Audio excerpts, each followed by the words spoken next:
Hey Freedom Prayer Team, it's been a while since I've sent a video. I'm excited to catch you up on a couple of things now, but basically some dates for us to gather and a couple of pieces of news. So here we are in Holy Week, by the way. So before I jump into anything, just wanted to encourage everybody to, just spend some time this week being still, going to some of the events. I know there's Good Friday events happening at different campuses. There is, of course, Easter Sunday. And before we get too involved in all the family things, gosh, I just pray that we remember the amazing things that Jesus did. I'm really sinking into Holy Week this week and asking the Lord to show me something new, just about him and about his sacrifice. So preparing the heart, preparing the way.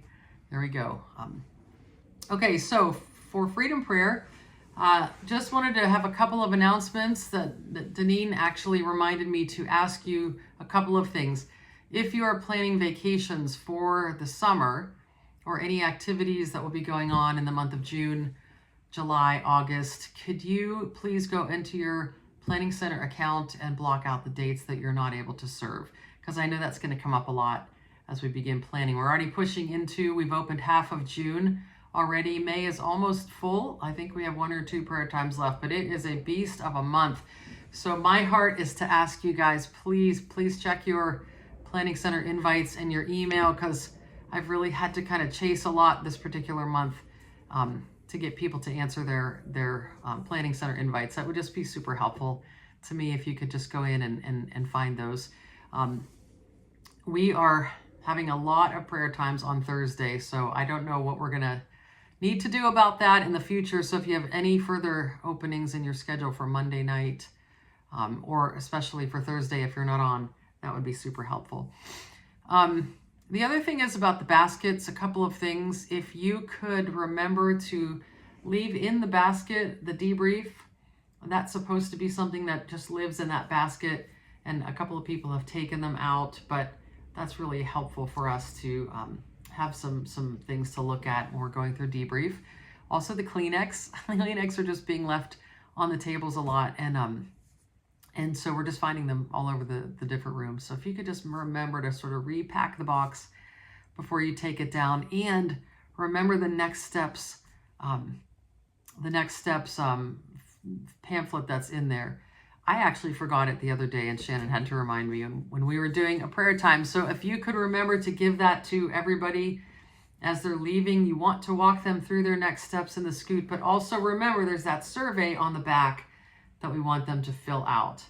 Okay, so all those things would be super helpful to do, and okay, that should be good. I think, and one more thing. When you start your prayer time, this is actually part of a tip.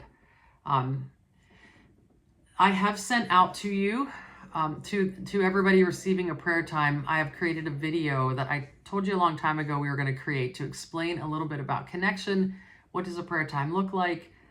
That has been created, and now everyone who signs up for a prayer time is receiving that video. I've never sent it to you though, so I want you to see it so that you know what they're looking at. But then it will be helpful for you at the beginning of your prayer times to ask if they had a chance to watch the video, and that gives you kind of a baseline foundation for where they're at with that. If they had any questions about that, to talk a little bit more about connection or anything else about the prayer time. So that will be attached to your email, so you can or there'll be a link within the email so you can take a look at that anytime you have a minute. Okay, now our meeting coming up next week, some of you know about this and some of you don't, and here's why. Some of the Chair 1s had approached me to ask if we could just have a meeting with some Chair 1 people to debrief like things they've been coming up against that have been challenges for them, and maybe to sort of just talk through how would you have handled this as a Chair 1. And this was a really challenging situation, didn't know what to do. Let's talk about some possible scenarios. And I just think we're learning as we go. And so it's really helpful to be able to talk to other people who have maybe encountered some similar situations. And even in the past week, we had a couple of things that were like, hey, what should I have done here type of thing. So I wanted to give an opportunity for those conversations to happen. So if you are a Chair 1 or you've talked to me about being a chair one, there's a few of those out there. I have invited those people to a chair one conversation that will be happening next Wednesday night, the 23rd of April, on site at Wexford. Most of you I think everybody RSVP'd at this point. However, there's another hour involved in that evening that everyone can be invited to. And Jennifer Barnett is going to be online, and she's going to be doing the first hour of our meeting. So on just the demonic, because we've come up against some situations. And again, this is a lot of the chair ones that will need to deal with this, but everybody on the team needs to sort of have an understanding, or you're welcome to have a little bit more training on this. Jen and I are meeting next Monday to create that hour together. But so there'll be a Zoom link that's attached to, that's embedded in the email that I'm sending you. Anybody can jump on that Zoom link if you would like to. It will begin at 6:45 on Wednesday evening. For those of you who are coming in person to the Chair One meeting, we will be dispersed throughout the building in Wexford.